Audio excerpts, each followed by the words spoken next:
इतक्या दिवसांचा हा लढा आहे. सुरेश धसांनी हा लढा लावून धरला होता, मात्र ऐन वेळेला आता जेव्हा न्याय मिळायच्या मार्गावर आहे, याच वेळेला सुरेश धसांनी धनंजय मुंडेंची भेट घेतली. माझ्यासाठी तर हे शॉकिंग आहे. मला काय विश्वास काय बसत नाही या गोष्टीचा की ते असं करतील. कारण काय आहे की गोरगरिबांनी त्यांच्यावरती खूप विश्वास टाकलेला आहे की हा माणूस राजकारणाच्या पलीकडचा आहे. ते बोलायची भाषा ते बघून लोक ते काय म्हणतात ना, ते हे झाले होते त्याचे काय कोण काय याचं कोण का काय हा फॅन आयकॉन काय कोण बँड का काय झालता होता, कोणता बँड झाला होता ते सध्या.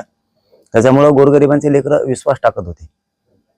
पण गेले का नाही याची खात्रीच नाहीये मला. मला विश्वासच बसत नाही की ते गेलं असेल. आणि जर गेलं असेल तर हे दुर्दैव आहे, हे धक्कादायक आहे. याच्या इतका आत्मविश्वासी विश्वासघातकी या तलावर नाही जन्मू शकत पुन्हा.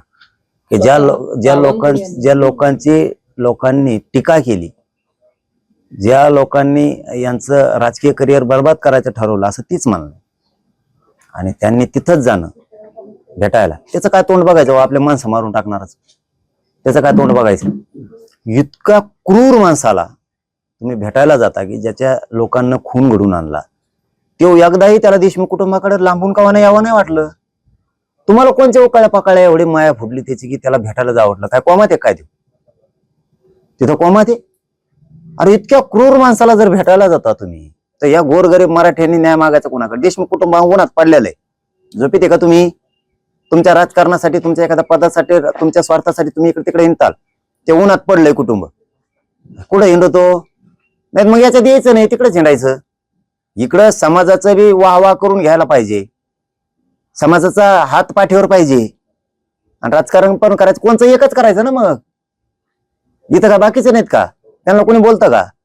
हावतल ही मोठेपण घ्यायची, सन्मान घ्यायची, तर मग कडीपर्यंत मान तुटूस तर लढायचं सुद्धा. त्याला समाजाचा दाता म्हणतात, सेवक म्हणतात. इतक्या क्रूर माणसाला भेटायला गेलात. इतकी क्रूर तर ती नाहीये. ते पंकजाताई मी पहिल्यांदा नाव घेतोय. एका पत्रकारांनी विचारलं होतं की ती मंत्री झाली शुभेच्छा देतान का? हो हो असं केलं त्यांनी. मी देत नसतो, म्हणजे कट्टरता दाखवले त्यांनी, किती कट्टर आहे मी.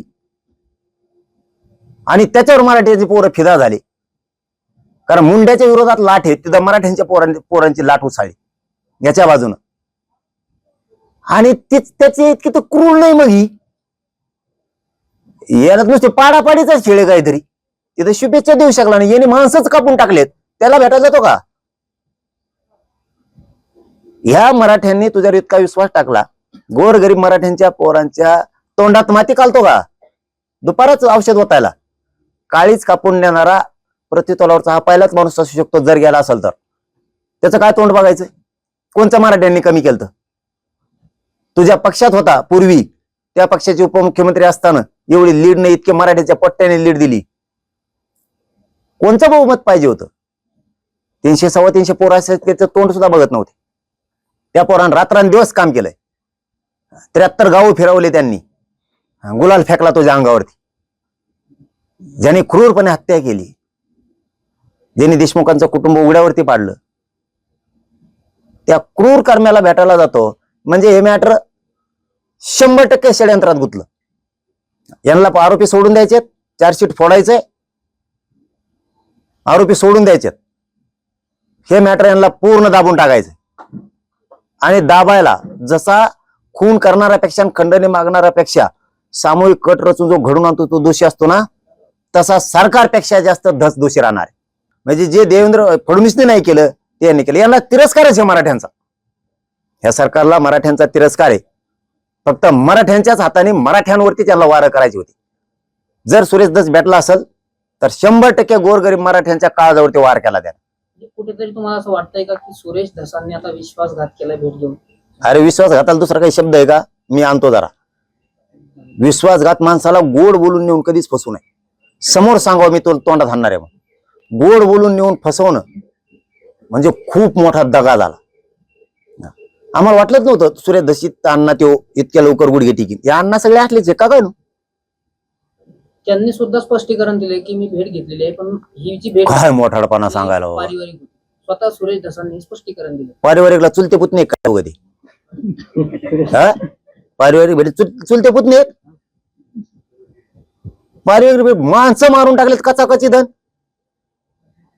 आणि मग ते तिथलं झणकेबाज भाषण होतं ते तमाशातल्या लावण्या, ते गाणी, ते ढुंगण हालून बोलणं, ते कुठे गेलं मग? ते काय कोण झाला होता आमच्या लोकांचा ऐकून का फॅन का काय पंखा का काय? आमच्या गोरगरीब भोळ्या समाजानं तर विश्वास ठेवला होता, डोक्यावर घेऊन नाचत होती. कापली का मान दुपाराच? याला पूर्वी खेड्यात म्हणायचं गुळाची सुरी, गोड बोलून नारळ कापून नेणे. हे तर कोणीच केलं नसेल आमच्या उभ्या मराठ्यांच्या 5,000 वर्षाच्या इतिहासाच्या खानदानीत. त्या खून करणाऱ्यापेक्षा तर हा मोठा झाला. मग हे जर सत्य असेल तर, हे जर खोटं असेल तर मला शब्द सगळे मागे घ्यावं लागणार आहेत. आणि हे जर खरं असेल तर एवढा विश्वासघात की या मराठ्याने माणूस नाही बघितला. पण मी आहे ना, या राजकारण भात करण्यावर आम्ही कुठे विश्वास ठेवतो? पट्ट्या आहे ना, कोणाची बी अवलादी येऊ दे, कोणाचा बाप येऊ दे, मॅटर दबून देत नाही मी. कोणी पण येऊ दे, कसले हरामखोर अवलाद उभे राहू दे. राजकारणासाठी मराठ्यांचा वापर करून मराठी संपवताय काय? सुट्टी नाही. चलो धन्यवाद. बघतो काय काय ती.